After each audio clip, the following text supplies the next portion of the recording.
Namaste everyone, welcome back.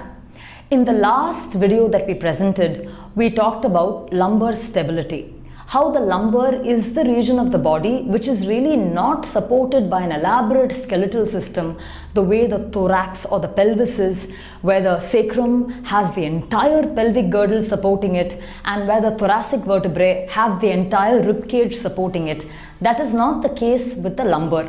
The lumbar spine is largely an independent spine supported with a muscle system around it, but nevertheless it does not really have an elaborate skeletal support.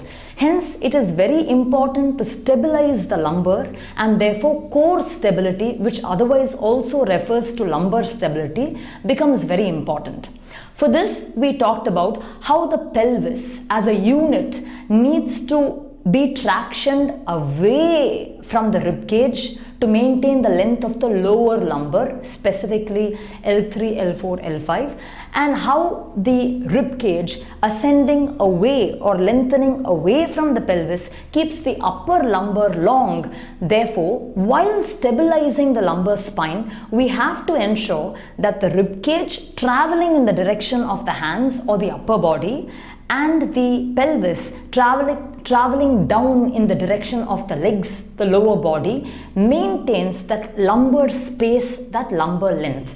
Now, this length is crucial while stabilizing the lumbar. That is, we are not encouraging any form of compression either anteriorly, posteriorly or laterally while stabilizing the lumbar spine. The lumbar needs to be free and non-compressed.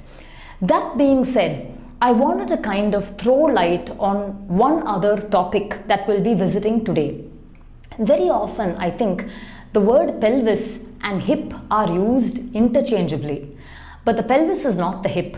The pelvis is this entire skeletal butterfly shaped unit which has a front, which has a side, which has a back. The entire bony structure is the pelvis.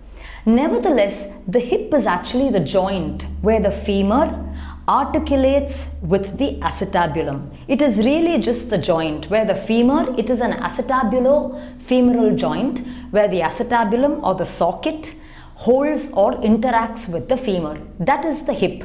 So very many times we interchangeably use the word hip and pelvis, but they are not the same, and I wanted to clarify this. Why? The integration or the ability for the femur to stay well aligned in the socket, that is the stability or the articulation of the femur in the hip joint, largely determines how stable this pelvis is. Again, as we saw, this pelvis tractions away from the rib cage to maintain the length and alignment of the lumbar. If this pelvis needs to be well aligned, it also depends on this hip joint and how the femur articulates in the socket.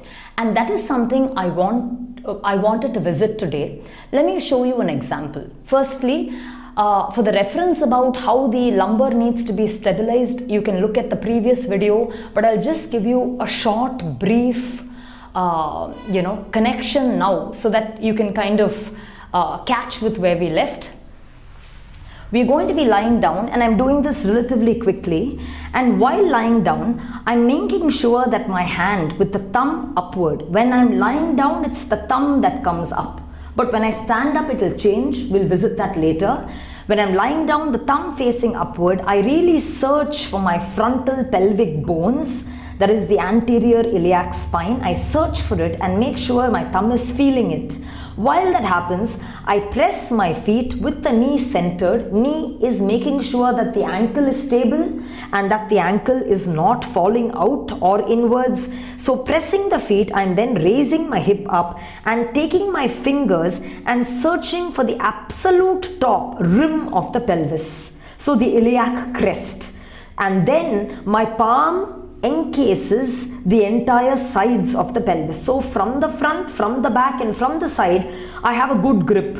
Now, if I want to, if my intention is to stabilize this lumbar spine with its proper alignment and length, I have to make sure that this pelvis does not climb up and shorten or compress the lumbar. Rather, this pelvis needs to be vastly, from the front end, from the side end, from the back end, vastly released towards the hip. And when that vastness happens, we'll be able to read the length of the lumbar as to how we've gotten more length and how naturally the abdomen or the core muscles move to stabilize the spine. They don't bloat away or arch away. Naturally, when we give the pelvis, traction the pelvis, the core muscles move to stabilize the lumbar spine. Here the lumbar is long from the pelvic end. From the arm end, if I were to think that the right floating rib moves all the way towards the length of the right arm and the left floating rib moves towards the length of the left arm, then the upper section of the lumbar also gets the desired length. So like we pull two ends of a rubber band on the opposite side to lengthen it, the pelvis and the rib cage must be pulled on opposite sides, not really to flatten the lumbar. The intention is not to flatten the lumbar, rather to relieve that compressive strain and give the lumbar its length. So now we know that this lumbar is dependent on the articulation and alignment of both the pelvis and the rib cage. This is what we did the last class. Now moving to today's class, let me give you an example. Suppose I'm standing with my legs apart, right? Which we do in all standing poses, 4.5 feet apart, and I raise my right leg toes or foot up, dorsiflexion of the ankle, and I decide to turn my right leg completely out, you will see a couple of things happening. The first thing we notice is that the pelvic or the pelvis tilts, where the left side of the pelvis ascends upward, shortening the waistline, and the right side of the pelvis dips downward, lengthening the waistline, which creates a skewed structure. But also what we have to notice, how this femur is in the socket. For example, this femur is lifting laterally or moving away from the socket.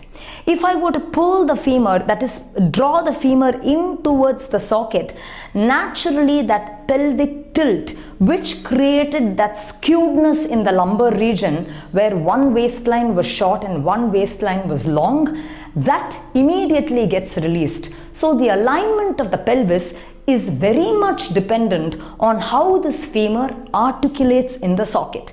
Now here, just to give you a quick example, I moved my femur in, but there is a process to that which we will now visit.